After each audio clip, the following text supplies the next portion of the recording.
Halo semuanya, kembali lagi di episode Gangguan Kepribadian. Hari ini kita masih membahas klaster yang kedua, yaitu klaster eksentrik. Gangguan kepribadian yang akan kita kupas di video kali ini adalah paranoia atau yang sering kita dengar sebagai paranoid. Ciri-ciri utama paranoia adalah tidak mempercayai orang lain dan menganggap mereka sebagai ancaman. Ketidakpercayaan ini perlahan akan berubah menjadi rasa benci.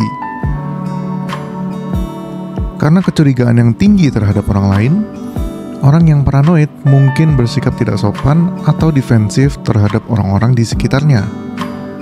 Mereka mungkin sulit untuk mempercayai atau berhubungan dengan orang lain secara normal. Ketika bersosialisasi, orang-orang yang memiliki paranoia akan selalu mencari maksud dan motif tersembunyi dari setiap perbuatan dan perilaku orang lain kepadanya. Biasanya akan sering sekali terjadi kesalahpahaman. Mereka memiliki keyakinan yang berlebihan bahwa orang lain berusaha untuk menyakiti, mengkhianati, atau merugikan mereka, meskipun tidak ada bukti yang mendukung keyakinan tersebut. Orang yang paranoid seringkali percaya pada teori konspirasi yang tidak memiliki dasar yang kuat. Mereka mungkin meyakini bahwa pemerintah, kelompok tertentu, atau organisasi besar lainnya sedang merencanakan sesuatu yang buruk terhadap mereka atau masyarakat secara umum.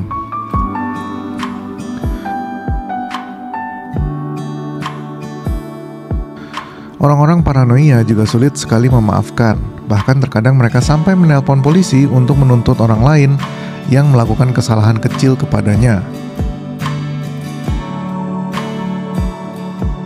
Dalam hubungan, paranoia dapat berujung pada kecemburuan yang sangat berlebihan.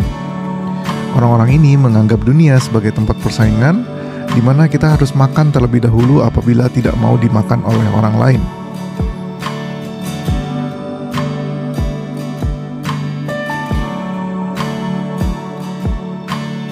Paranoia bisa menjadi gejala dari berbagai kondisi mental, termasuk gangguan skizofrenia dan gangguan delusi. Selain itu, kecemasan yang ekstrim atau pengalaman traumatis tertentu juga dapat menyebabkan seorang mengalami paranoid. Paranoia bisa memiliki berbagai penyebab, termasuk faktor genetik, lingkungan, dan psikologis. Beberapa faktor yang dapat menyebabkan atau memperburuk paranoia meliputi riwayat keluarga. Beberapa penelitian menunjukkan bahwa ada faktor genetik yang berkontribusi pada perkembangan paranoia.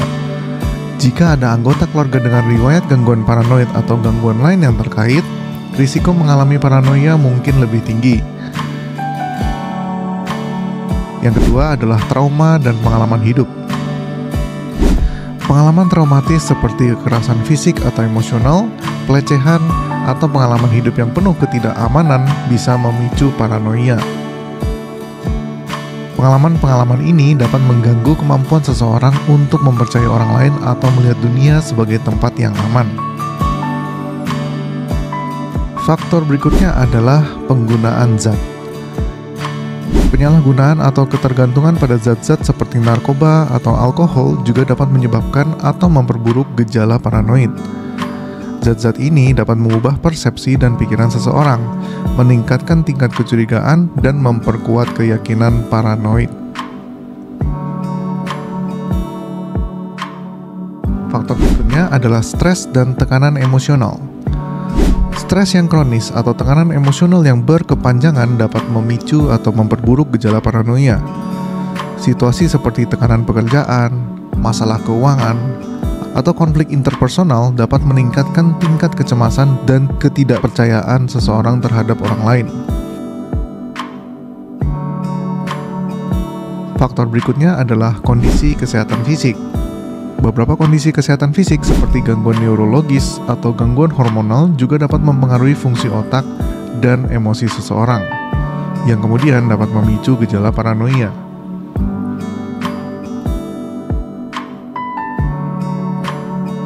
Dan faktor yang terakhir adalah faktor lingkungan.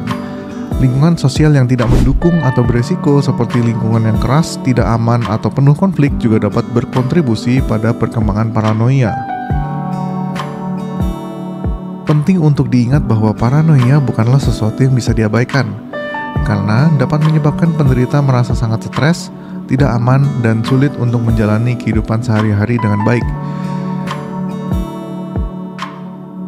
Jika Anda atau seseorang yang Anda kenal mengalami gejala paranoia, sangat penting untuk mencari bantuan profesional dari psikolog atau psikiater untuk evaluasi dan pengobatan yang sesuai.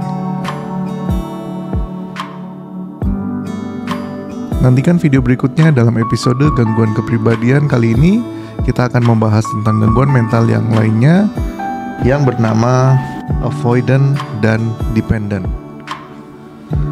Jangan lupa like, komen, dan subscribe kalau kamu suka dengan konten-konten seperti ini.